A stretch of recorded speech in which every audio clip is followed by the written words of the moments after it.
For crude oil to be used effectively by modern industry, it has to be separated into its component parts and have impurities like sulfur removed. The most common method of refining crude is the process of fractional distillation. This involves heating crude oil to about 350 degrees Celsius to turn it into a mixture of gases. These are piped into a tall cylinder known as a fractional tower. Inside the tower, the very long carbon chain liquids such as bitumen and paraffin wax are piped away to be broken down elsewhere. The hydrocarbon gases rise up inside the tower, passing through a series of horizontal trays and baffles called bubble caps. The temperature at each tray is controlled so as to be at the exact temperature that a particular hydrocarbon will condense into a liquid. The distillation process is based on this fact. Different hydrocarbons condense out of the gas cloud when the temperature drops below their specific boiling point. The higher the gas rises in the tower, the lower the temperature becomes. The precise details are different at every refinery and depend on the type of crude oil being distilled. But at around 260 degrees, diesel condenses out of the gas. At around 180 degrees, kerosene condenses out. Petrol or gasoline condenses out at around 110 degrees, while petroleum gas is drawn off at the top. The distilled liquid from each level contains a mixture of alkanes, alkenes, and aromatic hydrocarbons with similar properties, and requires further refinement and processing to select specific molecules.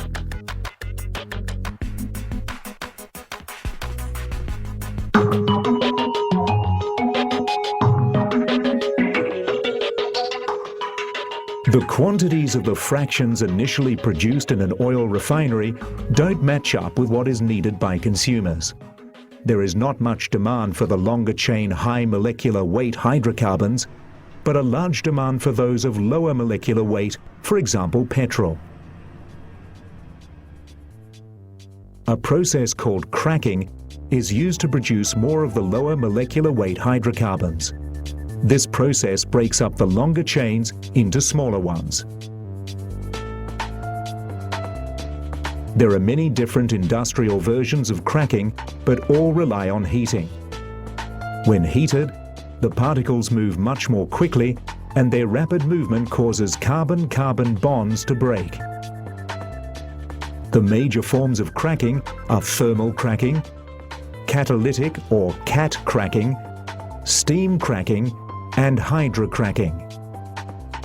Because they differ in reaction conditions, the products of each type of cracking will vary. Most produce a mixture of saturated and unsaturated hydrocarbons. Thermal cracking is the simplest and oldest process. The mixture is heated to around 750 to 900 degrees Celsius at a pressure of 700 kilopascals. That is around 7 times atmospheric pressure. This process produces alkenes such as ethene and propene and leaves a heavy residue. The most effective process in creating lighter alkanes is called catalytic cracking. The long carbon bonds are broken by being heated to around 500 degrees Celsius in an oxygen-free environment in the presence of zeolite. This crystalline substance, made of aluminium, silicon, and oxygen, acts as a catalyst. A catalyst is a substance that speeds up a reaction or allows it to proceed at a lower temperature than would normally be required. During the process, the catalyst, usually in the form of a powder, is treated and reused over and over again. Catalytic cracking is the major source of hydrocarbons with 5 to 10 carbon atoms in the chain. The molecules most formed are the smaller alkanes used in petrol, such as propane, butane, pentane, hexane, heptane, and octane, the components of liquid petroleum gas.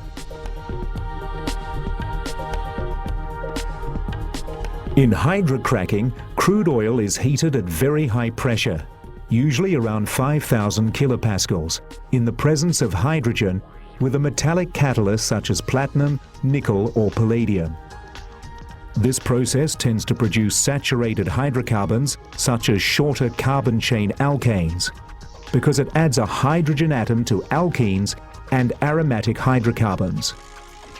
It is a major source of kerosene jet fuel, gasoline components and LPG. In one method, thermal steam cracking, the hydrocarbon is diluted with steam and then briefly heated in a very hot furnace, around 850 degrees Celsius, without oxygen. The reaction is only allowed to take place very briefly.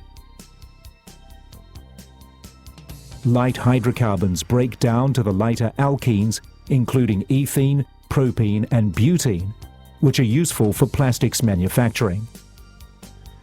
Heavier hydrocarbons break down to some of these, but also give products rich in aromatic hydrocarbons and hydrocarbons suitable for inclusion in petrol or diesel.